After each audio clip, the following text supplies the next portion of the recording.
ihwan derɗiraɓe julɓe, artuɗo annabo en fuu annabi adama alayhi salam.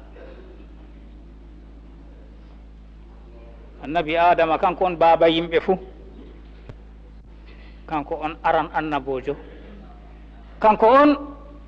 konnejo Allah habdi wiyeteɗo iblisa. Allah yecci en qissa no ɓe mbaadi. Iblisa habdi be maako be kore maako ha jippinimo her aljanna, nde hoddirore Allah arti waddi en duniyaru ha salihijo sendira be Taleh. Iblisa man o ɗon annabojo on, o haɓino, o haɓini habre maako ni ha o jippini ɗum ha aljanna, o waddi ɗum her duniyaru. koye ɗum latti caɗɗum her muɗum. Iblisa man ɗo o ɗon o tori o kefeero, o ɗubbaɗo her hinna e Allah, o tori Allah jaɓi torde maako, o yeɗan harakare jamanu. Oɗo honni bo ɓikkon annabi adama ɗo, en bo ɓe hakkilo meɗen ko waɗino en ɗo har mama meɗen annabi adama ɗo, oɗo man ɗo taskiti. Iblisa man ɗo taskiti be konuji muɗum, be zuriyaji muɗum, ballo e muɗum sayatin. O ɗon wato ha o wardanta goɗɗo bo pat her yiɗi on, her goɗɗo ko yiɗi, ko moyjo fu ko yiɗi ɗo ɗon seeɗan man tokkirta heɓa jahamo lawlaw. O wardirta her goɗɗo wayi, her goɗɗo yiɗi ɗo ɗon ɗon on wato sayɗan man tokkirta. Nabiyuna Adam alayhi salam, jawmirawo qissi en qissa maako. Sayɗanu habdi be maako habre woyande, en andira gara man jawmirawo seni ɗo wimo qulna ihbitu minha jami'a fa imma ya'tiyannakum minni huda faman tabi'a hudaya fala khawfun alayhim wala hum yahzanun والذين كفروا وكذبوا بآياتنا أولئك أصحاب النار هم فيها خالدون. yo ko jawmirawo wiɗo ɗum gonga on, kala julɗo fu ɗon nuɗɗini ɗum. ayaje Bakara jawmirawo wiɗo non noon ɗum yahi habre sayɗanu be annabi adama go nde timmiro yo o sottan ha o woni ɗo, o jippan ha resdi nder hoddirore Allah. O wari duniyaru nder hikma Allah birni ka hoddirore ɗum, birni ɗum yiyatako. ha ɓiɓɓe maako woɗɓe sendira ɓe mboɗayi. nden jawmirawo wi e jippe on fuu lesdi, ɓe jippake. modiɓɓe tafsiru Allah hinnoɓe ɓe wi'ol wawol damir ihbituɗo ɗum ɓe ɗiɗono, ɓe wi ɓe taskitago zurriyaji gonɗi her maɓɓe. jippe jawmirawo wi kandam tan mi warugo her mon, mo tokki kama hulata sunatake, mo sali bo hufrani ɗum, fewni komi waddi hujjaji bo, kamɓe wo ɓe duumotoɓe nder yiite. ɗum ɓe kadi na ɗum enen na en ɗon nana bo sayɗan man fu ɗon ɗon Allah waɗi bo en yiyatamo be zurriya mako fu. En fotayi maɓadugo nder rentago ga en annabojo masakko ba annabojo, nda ko waɗi ɗum. yo o tokkorto ha en yiɗi ɗo tum ha o sarra en. Iblisa ɗo ha babal en yiɗi ɗo ɗon o tokkirta o sarra en. se en taskito masine, en gonda be hujjaji ɗi jawmirawo hokki en, kanjum woni ko renata en ha sarri Iblisa man. mo tokki kanda am ka hulata sunatake, kanda mako man modiɓɓe tafsiri Qur'an man, kanda man ɗo ɗume nulaɓe mako ɓawo annabi adama go, se o neli ɓe, kamɓe on kanda go, o neli nulaɓe go. modiɓɓe tarih rahimahumullah ɓe mbi ɗum jooɗi qarnuji 10, duuɓi ujunere, Allahu ala, ɗum jooɗi jisde juunde e duuɓi ujunere, Allahu ala. ɓawo ɗon yimɓe yeeso ɗon yimɓe andano tokkugo sayɗan go, ngel heɓaki ɗo waɗa gedde kam, amma ha riiwe sottine aljanna ha abada waɗaki gedde kam, ngel esti ɓe lawlaw. ɓiɓɓe annabi adama kaɓe mbartotiri, habila ɓe qabil, ngel ɗo habda be gedde kam, amma ha fukkitina goɗɗo e rawa ko luuti Allah, ngel habdi ɗum salori ha ɗum waɗi ba duuɓi ujunere ni, Allahu ala, ngel heɓri yimɓe woɓɓe feere. ɗon Allah fuɗɗi wato hande ɗum fuɗɗi rewgo ko luuti Allah, tagdi Allah rewama be Allah. ɗo seɗanu heɓri ɓi adama. no ɗum wari her ko ɓe giɗi gon ɗum fuɗɗiri. noy ɗum fuɗɗiri? yimɓe salihin walo en Allah ɗowtaniɓe Allah njowo, umroɓe boɗɗum haɗa kalluɗum, ɗo taniɓe Allah jemma e ñalowma jeyaɓe Allah salihi en ɓe wari ɓe maayi ɓe fuu maɓɓe nder lewru wuru tokkotiri wade maɓɓe wayne maayi ɓe fuu maɓɓe ba maɓɓe wala mboɗe gayake man ɓe fuu maɓɓe ɓe tokkitiri maayigo nder lewru wuru ɓe timmi nde ɓe maayi go yimɓeji tawaɓe gasotiri ɓe mbiɓe kam ndikka waɗa suuraji maɓɓe har ɓe jooɗanno ɓe ngaajo yimɓe ɓe siftinira yimɓe har ɓe mbaɗanno dewe maɓɓe mihrabuji maɓɓe mbaɗa suuraji maɓɓe ndidaba man maha to en giɓe en siftira konguɗi maɓɓe en siftira kuuɗe maɓɓe en ɗowtana Allah banno Allah yiɗi ɓe potti dow man ɓe mbaɗi ɗum ɗo wooɗi mo yiɓe fuu sey ɗo woya numa haala maɓɓe ɗum tokki ha ɗum waɗi duuɓi temerre ko winde o e wiyata wato mboɗengaji ɗo famɗita seyɗan bo ɗo tiiɗi be sembe muɗum ɓe dabareji muɗum ɓe hiilaji muɗum yimɓe waran ɓe ɓaawo wato wi diidi ɓen mbaɗi ɗo ndikka en boɗɗina ɗum en maha ɗum ɗum latta mahol tabingol ɓe mahi yimɓe goo ɓe surɗinide banda suraji yimɓe ɗum jooɗi fay jisde juunde ɓakin duuɓi temerre ko tawimɓe tariha mbiyata allahu alam waran ɓe ɓaawo seyɗan go heɓri ɗum nde modiɓɓe usti huuloɓe Allah famɗiti yettoɓe Allah no handi famɗiti seyɗan heɓri ɓe yiyata ɓe mahi ɗi e mahi salihi en ɗo mawɓeji moɗon na ɓe mahi ɗum gam ha ɓe siftora Allah kanji ɓe ndewata ha ɓaddina ɓe Allah kanjum ɓe mbarata tawassulu heɓa Allah nana dewe maɓɓe seyɗanu heɓriri ɓe banni wi'ama allahu alam seyɗanuji nasti nder ɗon man wulwi to ɓe ngari fuu ɓe gaɗi tawassulu fuu wolwana ɓe jabana ɓe torne maɓɓe wi'a ɓe banni wujjana ɓe jawle hokka ɓe ɓe ndewi ɓe goo ɓe ndewi wato hande ɗum ɓe mahina goo jawmirawo siftiniri ɓen man wulwi inɗe maɓɓe ha surawol inna arsalna suratu nuh surawol inna arsalna to Allah wolwi inde salihi en man ɗo ngam jawmirawo seni ɗo o jippini alqur'anire ko wonno yeeso fuu wato ɗo nder alqur'ani man Allah neli annabo en ɓaawo annabi adama mubashirina wa munzirin arandejo maɓɓe en mulwani ɗo sababu ko neli mo man ɗo wato yimɓe maako wato hande yimɓe ɓe o nela her muɗum kamɓe ɓe ndewi ko jawmirawo seniɗo haɗi jawmirawo na yecci en na wa qalu la tazarunna alihatakum wala tazarunna waddan wala suwa'an wala yaghutha wa ya'uqa wa nasra ɗo tafsiroɓe alqur'ani mbolwi ɗum yo ha toye seyɗan iwani ɓe ha yidgo salihi en ha teddingo ɓe ha siftirgo konguɗi maɓɓe ha siftirgo kuuɗe maɓɓe nden yehi nde jamanu juutoy na yaake watɓe ɗum ronti ha wari nde modiɓɓe usti an andi diina kam kala artunoɓe fu ɓuran sakitiɓe ɗum fe'oto sakitiɗo wara wato latta salihijo goto kam ko ɗiɗo tato amma ɓurna artuɓe ɓuuri ni diina ka wayi duya on wato ragare yarta ɓesda amma diina kam artunoɓe ɓuuri woɗugo nde woɗɓe go timmi warti wato hande masalan ɓe mboɗa on ɓuuri ɗuɗugo ɓe gejjiti haala mboɗenga go seyɗan heɓri ɓe her ko ɓe giɗi go ɓe ndewi ɓen go Allah seni ɗo neli annabojo muɗum annabi nuhu alayhi salam hokkimo gurdam ɗuɗɗam o wuri gurdam ɗuɗɗam Allah nassi ɗum ha alqur'ani duuɓi ujunere ko luti duuɓi sappo e joyi oɗo wondi dow duniyaru oɗo yona yimɓe ha ɓe lorana kalimawol la ilaha illa llahu muhammadun rasulullah sallllahu alayhi wa sallam ɓe andita deweteɗo wala se Allah nulaɗo Allah bo ɗum nulaɗo Allah jeyaɗo Allah ɗum heɓaki ɓe sali ɓe jancimo ɓe mbaɗi koye mbatta ɓe piimo la koye mbaɗay en ɗo nana tafsiruji hitande fuu kalimawol la ilaha illa llahu muhammadun rasulullah sallllahu alayhi wa sallam ɓe andita deweteɗo wala se Allah nulaɗo Allah bo ɗum nulaɗo Allah jeyaɗo Allah ɗum heɓaki ɓe sali ɓe jancimo ɓe mbaɗi koye mbatta ɓe piimo la koye mbaɗay en ɗo nana tafsiruji hitande fuu ha hujjaji timma dow men wala koye mbaɗaymo jancamo nde Allah umrimo halkan duniya ɗo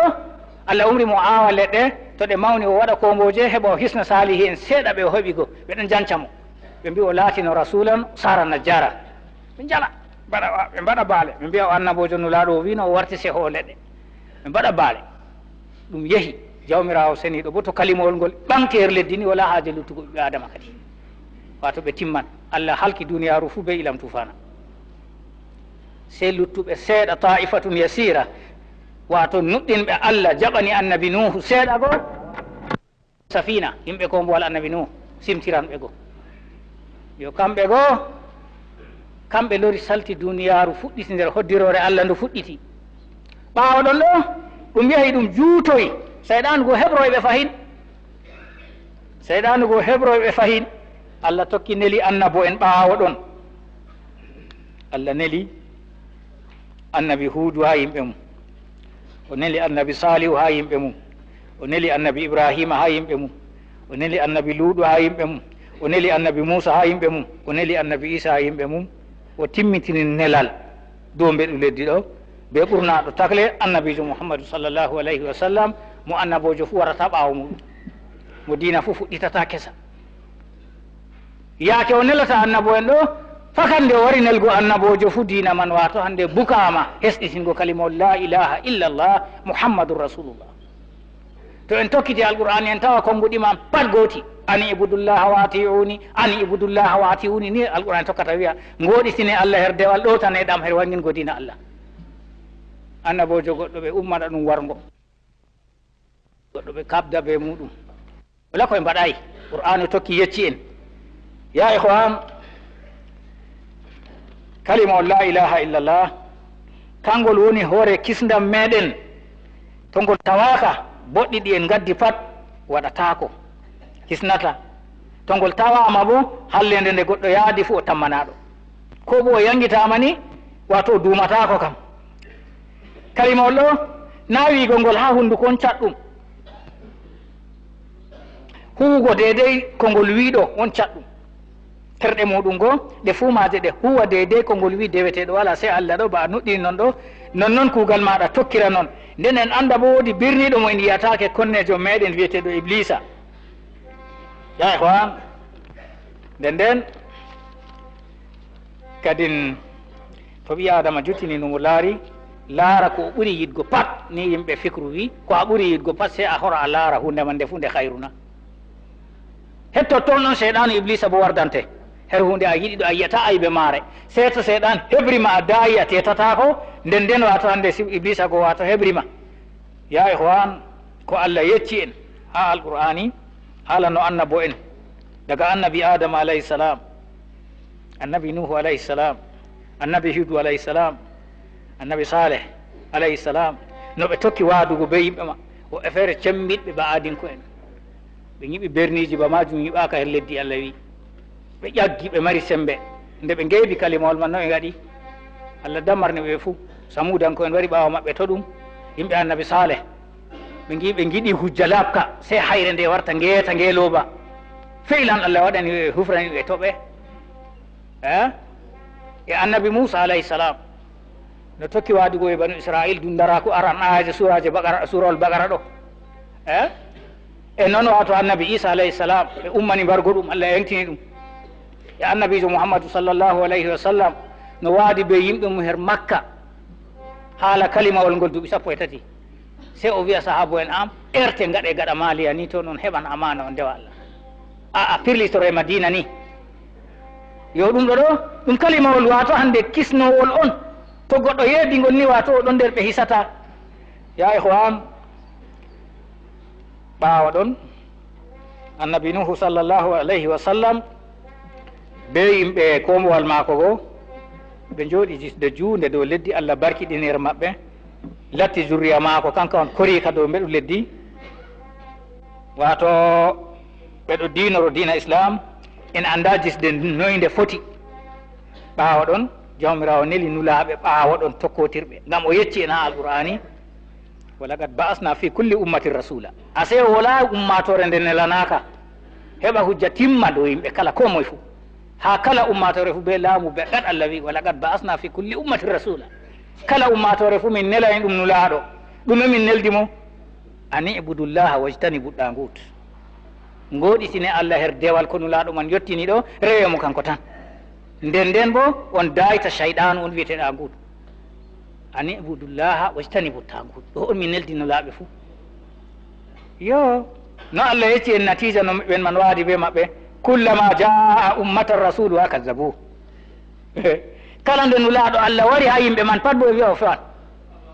ɓe kabda be maako bana anani Allahu akbar wato kala nde o wari pat wato ar maɓɓe waddi o wiya o fewan ɗum fewre on ɓe njaha Allah jalno e gonga go tabitiɓe dow fewnugo ngo Allah halka ɓe itta ɓe sam waɗa woɓɓe feere kanko jeyi duya be ko ɗume kanko on bawɗo fa'alu lima yurid ɗum yeehi ha Allah seniɗo o neli annabi Ibrahima alayhi salam annabi Ibrahima o kono ko modi ɓe mbiyata windoɓe tarihi yake Allah nelama wala rewo Allah dow leddi sam wala anduɗo Allah ɓeɗo rewa labbi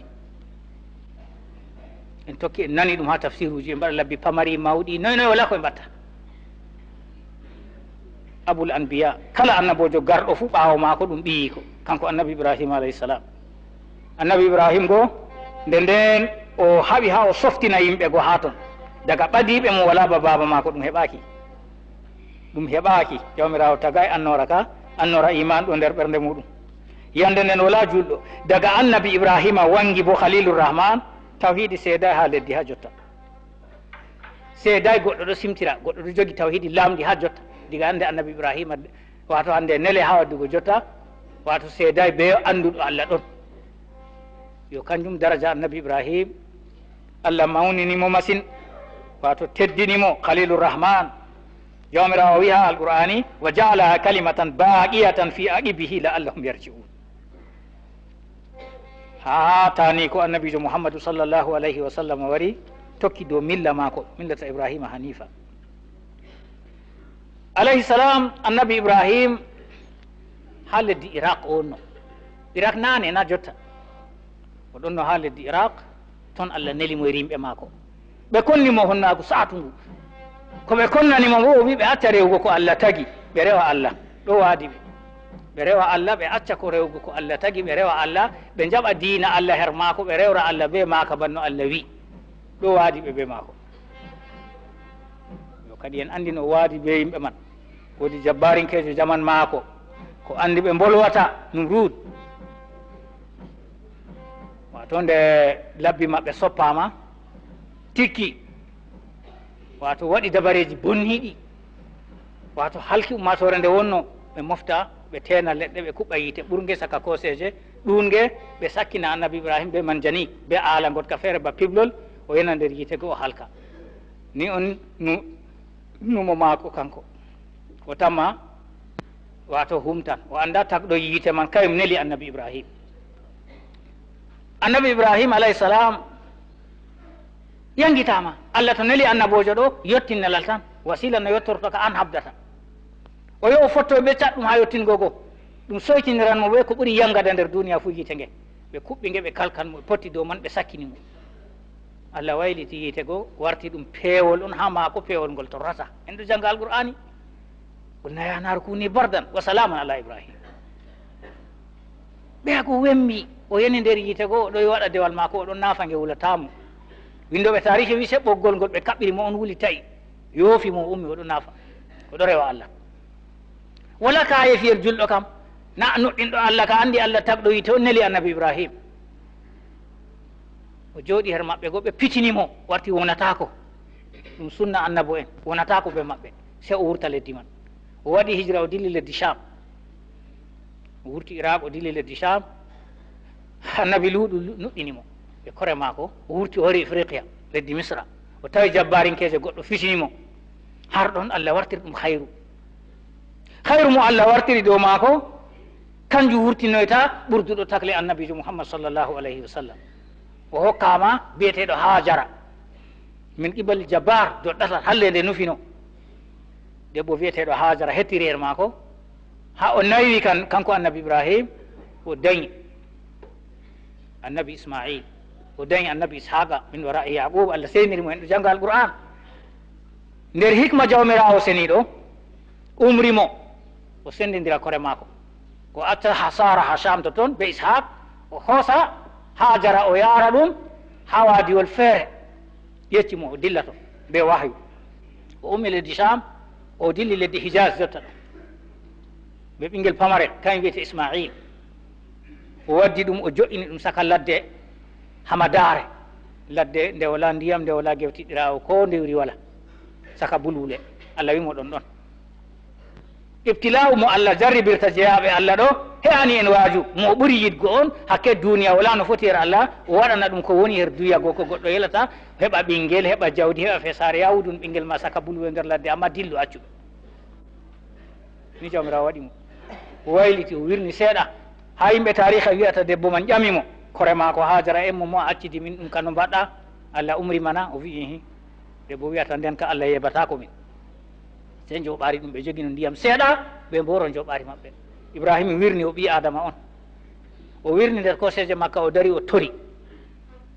nder andal Allah jawmirawo am mi joƴini jurriya am ha wadiwol ngol wala awre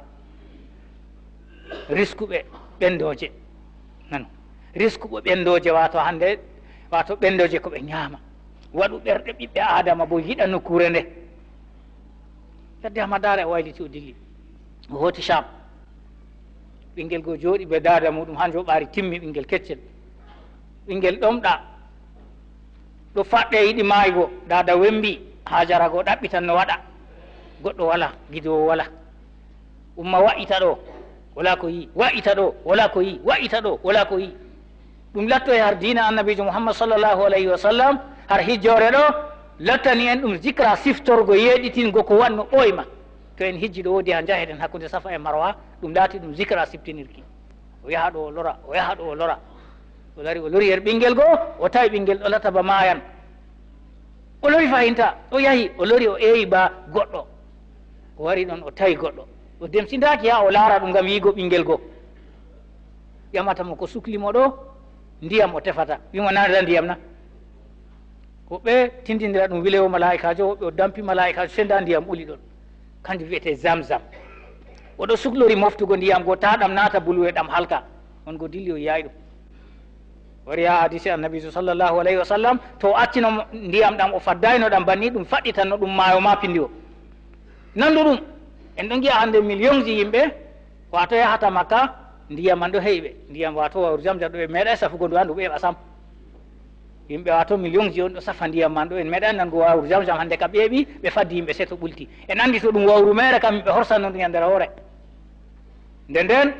wato hande ɓinguel goo mawni kanko on mama annabijo sallllahu alayhi wa sallam kanko wiyete Ismail o go hooti annabojo go ɗum jooɗi jisde juunde yimɓe saloɓe jahala hakkude Yaman be Sham Allah ɗo wolo ɗum ha sura Lilafi rilata chita'i wa sayfi berniji ɓoyma ha San'a be Sham ngam nane Sham ɓuri Makka to annabo en gure annabo en San'a bo ɓuri Makka Makka yimɓe ha kano suudu Allah wangayno toon yaake nden ɗum ɗo wirni nden salotoɓe goo ɓe gi colli bo ɗiɓe giɗo wato ɗi jippata se ha ndiyam ɓe kayɗini ha saka wadi wolɗo ɓe gi colli ɗi kam hayɗini ɗi gonata se ndiyam yo ka se ɓe nala andu ɓe tokka colli ɗi yiya ha toy ɗi berata ɓe paɓɓi nder sahara man seɗɗa ɓe giili ɓe keftoy woodi ha debbo woni ɓe ɓinguel mum be ndiyam ngari go ndiyam bo tilim ɗum ha sahara ɓe mbaɗi jongore ɗo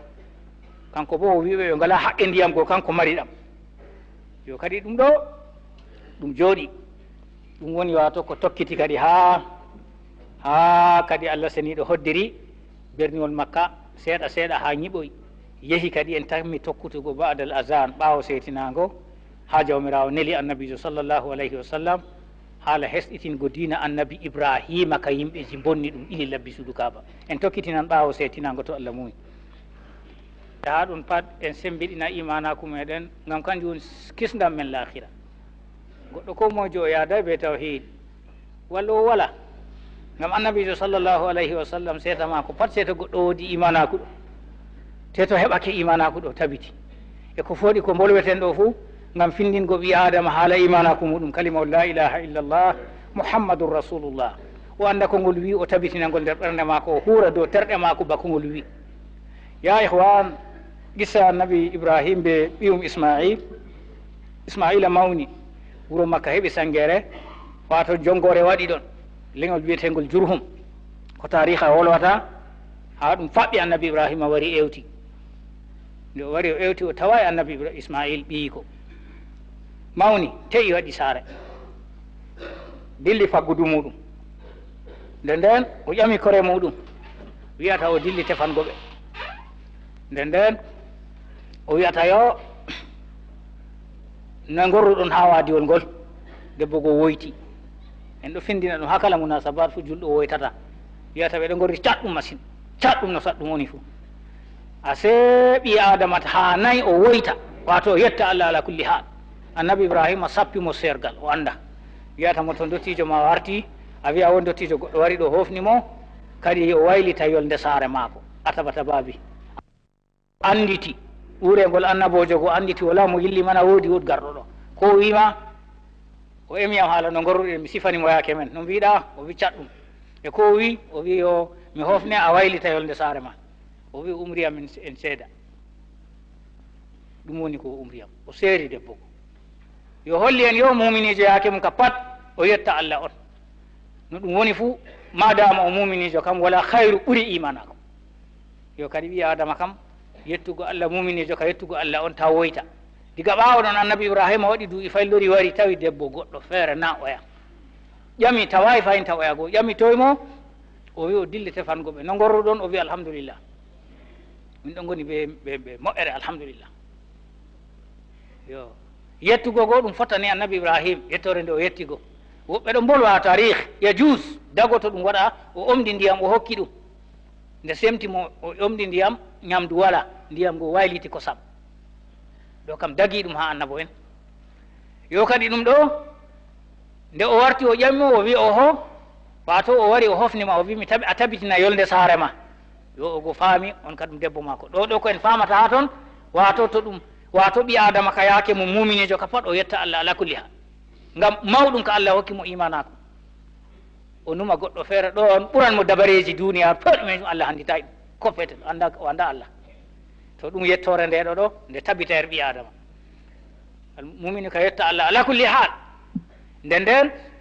annabi Ibrahim loroy nde loroy waɗi tawimo ɓawo ɗo yeccimo kadi Allah umriyam har pellel ngel mi ñipta suudu mako malaika en yimnundu hollimo dow sowngel ni ɗon Allah umriyam ballami ɓe kawti ɓe ñiɓi suudu Kaaba ɓe timmi ɓe do'i rabbana taqabbal minna en ɗo jangga alqur'ani ɓe tori Allah seniɗo jaɓan ɓe kuugal maɓɓe hasa abul anbiya ɗum jooɗi yimɓe jurriya maɓɓe goɗɗo rewa Allah banno haani banno diina wayi wala ko wonni sam ɗum jooɗi to ni diina ɗo woɗi ɗo woɗi to diina ɗo itti wato Allah rewatake ɗo hefere ɓe fu luttata ni on ka wayi to ni Allah ɗo rewe ɗo barka majum ɗo luttan woɓɓe feere ɗum ɗo jooɗi no woɗi ha yaake feere woodi goɗɗo feere nder maɓɓe tilimɗo machine biyeteɗo Amru ibn Luhayy waɗowo sadakaji her Makka nafowo yimɓe waɗowo mboɗengaji tilimɗo machine Amru ibn Luhayy ɓe teddinimo ɓe mbaɗimo kanko on woni wato mawɗo ardowtoɗo suudu kanko hakkilannat suudu Kaaba o latti goɗɗo tilimɗo ha Makka ba mako wala ɓe darjiɗinimo machine jotta kanko ko daraja goo o tawi jotta ka o ɓesdan ka dikka o yaha leddi Sham ardunubuwat dikka o dilla leddi Sham ha annabo en mbaali ha annabo en mbaɗi Sham ɓuranno Makka yaake man o wi o faɓɓoy toon seeɗan heɓri mo ha toon ko en bolwata ɗo ha goɗɗo yiɗi on seeɗan heɓrata ɗum o faɓɓoy leddi Sham goo seeɗan heɓri mo o tawi yimɓe rewoɓe labbi toon se o ho'i lawru wiyetendu Hubal o ho'i o wartidi ha Makka yimɓe Makka andano rewgo ko luuti Allah lawru Hubal o hoosi ha Sham kanko Amru ibn Luhayy o waddi o wiyata ɓe nda ko yimɓe waɗirta fadansi ha leddi Sham ɓadorto Allah do'aje maɓɓe yawa jaaba jawɗum Allah teddina ɓe nanema o goɗɗo darjiɗo ko wi pat farata o ƴowniri yimɓe ha rewgo Hubal o maɓɓiti suudu Kaaba o watindu nder ton ɗo on rewgo Allah shirku fuɗɗi ha Makka ɗum yahi ɗum juutoy ɓe fuɗɗi waɗgo labbi goɗɗi feere ɓe waɗi lawru ha Ɗaifa Laata wondu feere Uzza wonde feere Manata labbi ɗuuɗi kadi warti leñol Arab en fu ɓe lawru muɗum tedduɓe fu ɓe lawru muɗum ko ɓe warata fadansi ɓadango Allah ɓe hirsana ɗum ɓe mbaɗana ɗum lawru ɓe saafa ɗum jawmirawo wala ko yaali ɗum ngam ha o sendira goɗɗo boɗɗo ɓe kalluɗo seyɗaniyol goɗɗo ñokki ɗo seyi wato en ɗo yiya yimɓe rewoɓe labbi naɗo tora Allah jippina felmago dow goɗɗo na iri man wato banni wato hande masalan ɓe ɗon mbaɗa labbi go ɓe kirsa ɓe guja ɗum ɓe mbaɗa baleji seyɗan bo ɗo seyi kadi ɓe wallita ɓe dow majum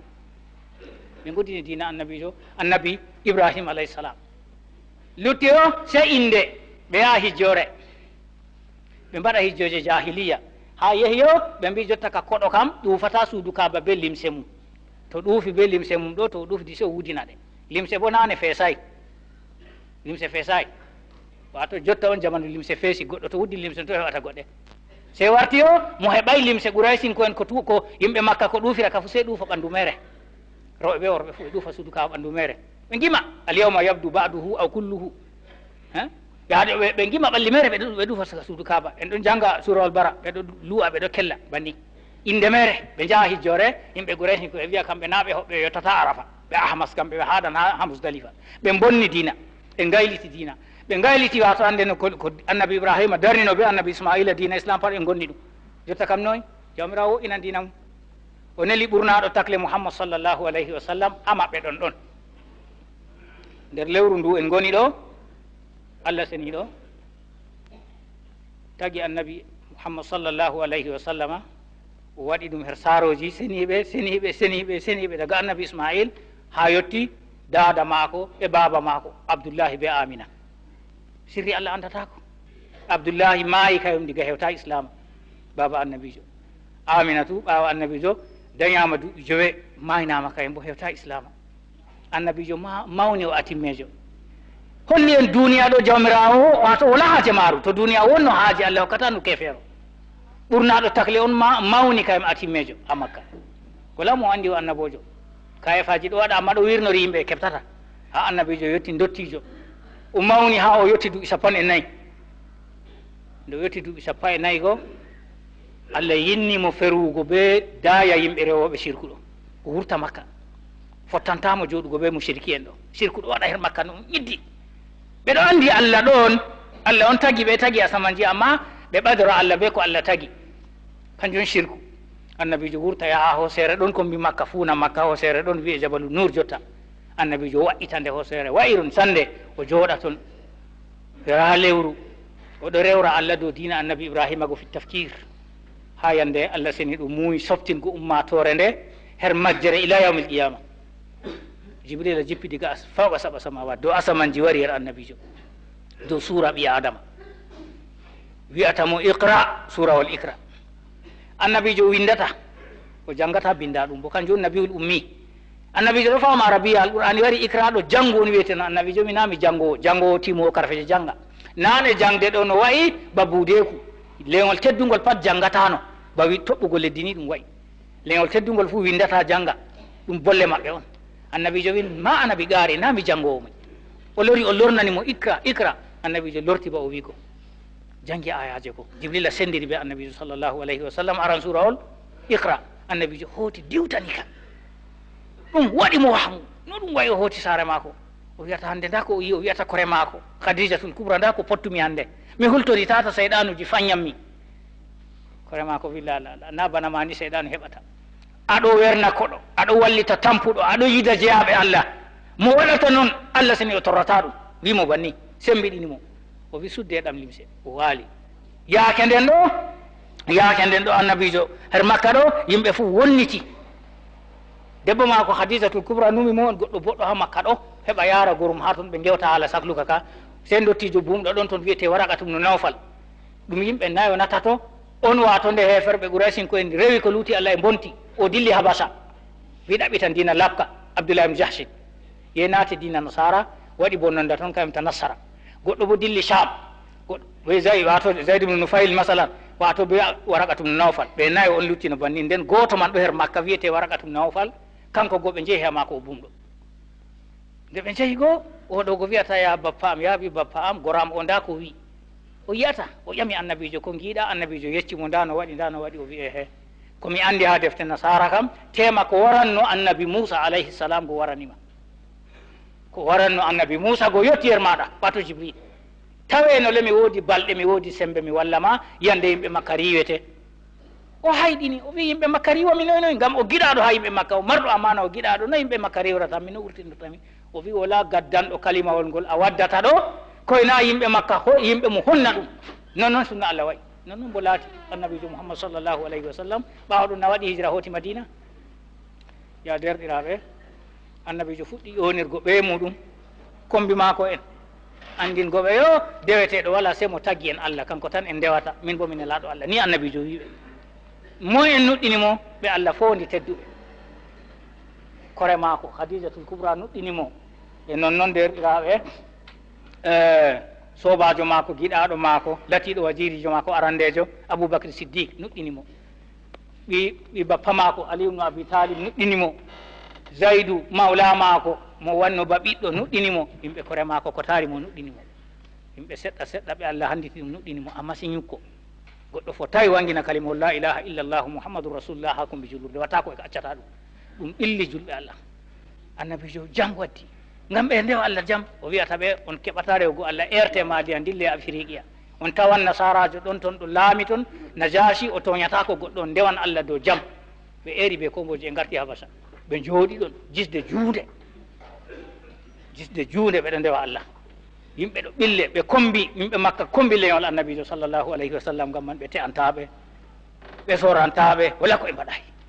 ɓe ɓilli woɓɓe ɓe soytini talaka en kam ɓe mbari ɗum wala ko ɓe mbaɗay ɗum ngam kalimol la ilaha illallah muhammadun rasulullah. Allah umro e annabijo sallllahu alayhi wa sallam waɗa hijra ɓaawo ansarin ko en ƴiwoy Madina wari sappani annabijo be ñukkude ɗon bo seyɗan wurti hande man ƴoni Quraysin ko en nda yimɓe Madina wari sappani annabijo be ñukkude ɓe doggi ɓe li ɓe keɓtayi. Annabijo hooti Madina hooti ɓe sahabo en muɗum Madina nden o assasni dina islam o waɗi sharia o wangini ko ɗume yo kalimawol ngol ya ihwan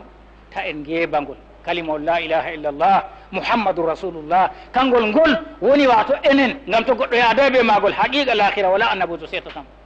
o anda bo seyɗanu konnejo wiyeteɗo sayɗanu ɗo ko haɓata pat hen goɗɗo yiɗi on o sarrirta mo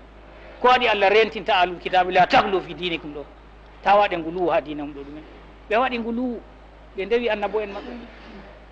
Uzair nabiyuna Isa alayhi salam ha goɗɗo wato noy ɓaawo annabijo eggitani lahira